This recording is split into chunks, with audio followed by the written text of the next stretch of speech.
Rồi bây giờ mình sẽ tiếp tục đi nha anh em, tiếp tục di chuyển thôi. Xe mình đã ready rồi, mình chạy thôi. Mình đang ở chế độ Econ ha. Thì Econ để mình kéo hết ga là được bao nhiêu.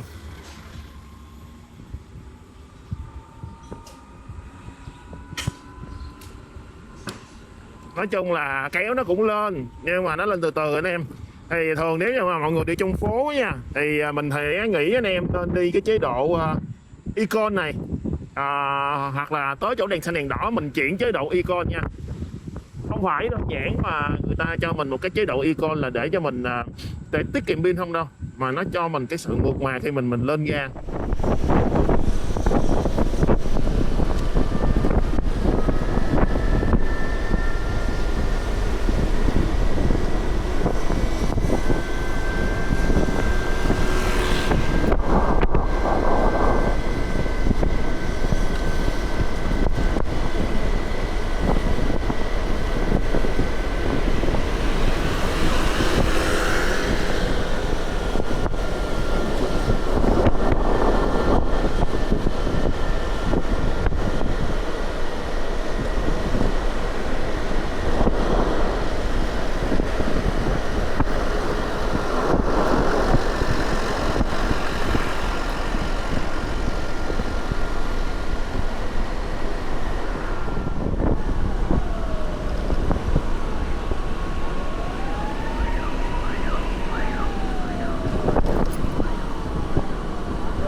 Rồi bây giờ mình sẽ qua chế độ Sport nha, sẽ ấn đó là nó sẽ qua chế độ Sport cho mình. Ôi dồi, kéo là sướng lắm. Đi chế độ Sport là kéo đã lắm mọi người.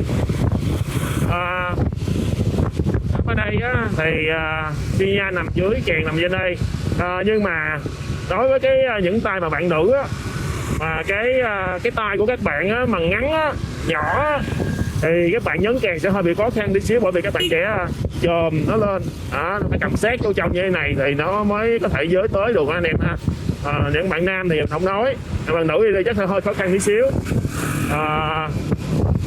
Ghi đông nè, những cái gù nè thì nó rất là ok anh em nha.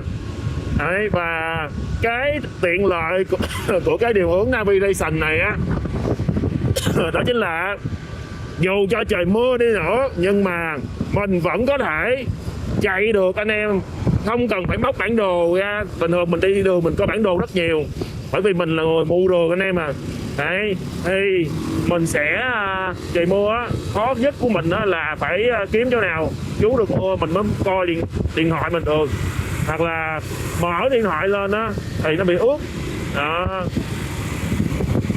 Đó là cái việc mà mình có cái navigation này, dù mưa hay dù nắng này nọ kiểu thì mình vẫn luôn luôn có thể xem được bản đồ. Đây.